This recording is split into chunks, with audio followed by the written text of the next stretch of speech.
महाराष्ट्रात दुसऱ्या टप्प्यातल्या 8 ठिकाणी मतदान झालं आणि या 8 ठिकाणचा जर विचार केला तर सगळ्या ठिकाणी एकंदरीत आपण 5 वाजेपर्यंत जे मतदानाचा जर आकडा पाहिला तर 50, 51, 52, 53 इतक्या टक्क्यात झालं. म्हणजे एकंदरीत हा आकडा भयंकर खाली गेला आणि खाली गेला याच्या पाठीमागं काय कारणं असू शकतात आणि याचे परिणाम पुढच्या काही टप्प्यावर म्हणा किंवा निकालावर म्हणा किंवा विधानसभावर म्हणा. विधानसभा थोडी लांब आहे, पण पुढचे जे काही टप्पे आहेत त्याच्यावर कसा होणार आहे या सगळ्या गोष्टीबाबत या व्हिडिओच्या माध्यमातून चर्चा करूया.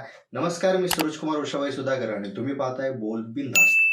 आता जर आपण एकंदरीत दुसऱ्या टप्प्यातला जर आढावा घेतला महाराष्ट्राच्या बाबतीत तर महाराष्ट्राच्या बाबतीत 8 ठिकाणी माझ्या माहितीनुसार 80 की 88 ठिकाणी देशभरात हे मतदान झालं आणि त्यातल्या 8 ठिकाणी हे महाराष्ट्रात झालं. आता महाराष्ट्राचा विचार केला तर त्यात अकोला, अमरावती, वर्धा, नांदेड, हिंगोली या सगळ्या गोष्टी आहेत, यवतमाळ आहे. आता यामध्ये जर आपण विचार केला, नांदेड पण आहे. आता यामध्ये विचार केला तर सगळ्या ठिकाणी ही जी संख्या आहे मतदान करणाऱ्यांची ही कुठेतरी कमी झालेली दिसते. आता याच्या पाठीमागं सरळ सरळ असा एक मुद्दा सांगण्यात येतो की उन्हाचं म्हणजे तापमान जास्त असल्यामुळं, गरमीमुळं लोक बाहेर पडले नाही आणि त्यांनी मतदान केलं नाही हे कारण सांगता येतो. पण जर आपण खरोखरच थोडासा जाणीवपूर्वक म्हणा किंवा एक संवेदनशीलपणे म्हणा अभ्यास केला किंवा तर्क लावला तर कदाचित लोकांच्या मनामध्ये ही भावना असू शकते की गेल्या 5 वर्षात म्हणा किंवा 2.5 वर्षात म्हणा जे महाराष्ट्राच्या राजकारणात समीकरणं घडली, जे काही नाट्य झालं, जे काही सोडून झालं, पक्षफुटी झाली, गटबाजी झाली, त्यानंतर अनेक वक्तव्य जे आहेत ते वैयक्तिक पातळीवर व्हायला लागले, राजकारणाचा दर्जा घसरायला लागला, गोळीबार व्हायला लागले. हे सगळं जर समीकरण पाहिलं तर महाराष्ट्राच्या जनतेच्या मनाचा विचार करता महाराष्ट्राच्या जनतेला हे कधीही पाहायची सवय नाही, वृत्ती नाही आणि इच्छाही नाही. म्हणजे इथं संतांची भूमी आहे, संतांची शिकवण आहे आणि इथं यशवंतरावाचा वारसा भेटलेला आहे. त्यामुळं निश्चितच राजकारणाकडे पाहण्याचा जो दृष्टिकोन आहे महाराष्ट्राच्या जनतेचा तो अत्यंत वेगळा आहे आणि सुसंस्कृत राजकारणाची एक शिकवण म्हणा किंवा एक जाणीव दिला आहे. त्यामुळे जे काही सगळं घडलंय त्याचा परिणाम कुठेतरी ह्या मतदारावर झालेला असावा आणि हे सगळे सारखे आहे अशी एक मनात भावना येऊन कोणालाही मतदान केलं तरी कोण कोणाकडे जाईल हे सांगता येत नाही. त्यामुळे त्यांच्या मनात ती एक शंका असू शकते किंवा प्रश्न असू शकतो की कोणालाही मतदान केलं तरी याचा फायदा काय होणार, कोण कोणासोबत युती करणार सांगता येत नाही, कोण कोणासोबत आघाडी करणार सांगता येत नाही. मग आपल्या मताचा फायदा काय, मग त्याच्यापेक्षा मत न दिलेलं बरं हे एक यातलं कारण असू शकतं आणि हेच कारण जास्त प्रभावी असू शकतं.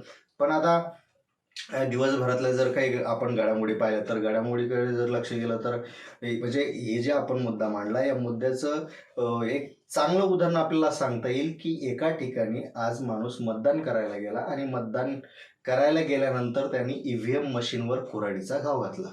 आता कुऱ्हाडीचा घाव घालणं म्हणजे काय, तो एक संताप आहे, एक उद्रेक आहे, एक आक्रोश आहे. म्हणजे ईव्हीएम मशीनवर त्यांनी जी कुऱ्हाड घातली ती एक लोकशाहीवर कुऱ्हाड घातली आहे का, की लोकशाहीमध्ये जे काही सगळं गोडबंडाल चालू आहे, जे काही नाट्य चालू आहे, लोकशाहीला सगळं काही जे काही खिळखिळ करून ठेवणारे जे नेते आहेत त्या नेत्यांच्या व्यक्तिमत्वावर, त्यांच्या विचारशैलीवर ही कुऱ्हाड होती का असा एक प्रश्नचिन्ह निर्माण होतो. कारण हा जनतेचा आक्रोश आहे.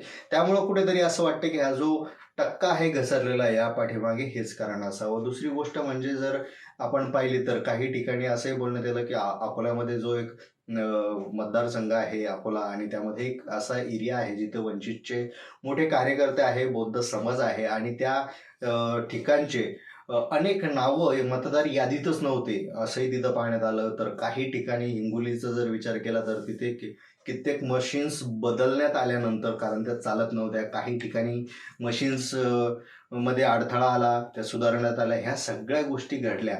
आता याचा परिणाम कुठेतरी संशय निर्माण करणार आहे आणि निश्चितच याचा परिणाम 3ऱ्या-4थ्या टप्प्यात होऊ शकतो का, तर निश्चितच याचं होऊ शकतो असं बोललं जातं. कारण जर ऑलरेडीच लोक उन्हामुळे बाहेर येत नाही, त्यामुळे दुसरी गोष्ट म्हणजे राजकारणाबद्दल जी एक नैराश्य भूमिका आलेली आहे ती एक याला कारणीभूत आहे. आणि दुसरी गोष्ट, जर ईव्हीएम मध्ये जर अशा प्रकारचे गोंधळ होत असतील, ईव्हीएमच्या बाबतीत, मतदार यादीच्या बाबतीत जर असे गोंधळ होत असतील, तर कुठेतरी संशयाला जागा निर्माण होते आणि मतदान करून काय फायदा, आपल्याला ज्याला करायचंय त्याला सोबत जाणार नाही किंवा मशिनीमध्ये प्रॉब्लेम येईल, असं तसं हे सगळं समीकरण जर पाहिलं तर ही टक्केवारी जी आहे ती कुठेतरी आणखी खाली येऊ शकते असंही बोललं जातं. पण मतदार हा जागृत असायला पाहिजे. मतदान हा आपला कर्तव्य आहे, अधिकार आहे आणि ते आपण जपलं पाहिजे असं बोलबिंदास टीमला वाटतं. कारण की आपण प्रत्येकानेच जर विचार केला मतदान करून काय होणार, काय फायदा होणार, आपलं मत याला जाणार,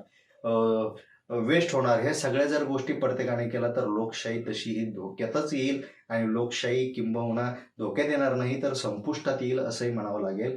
आजचं एक उदाहरण म्हणजे एक मुलगा परदेशातून फक्त मतदान करण्यासाठी भारतात आला होता. याचं उदाहरण आपण समोर ठेवलं पाहिजे आणि मतदानाला अधिकाधिक उपस्थित राहून मतदान नक्की केलं पाहिजे असंही आम्हाला वाटतं.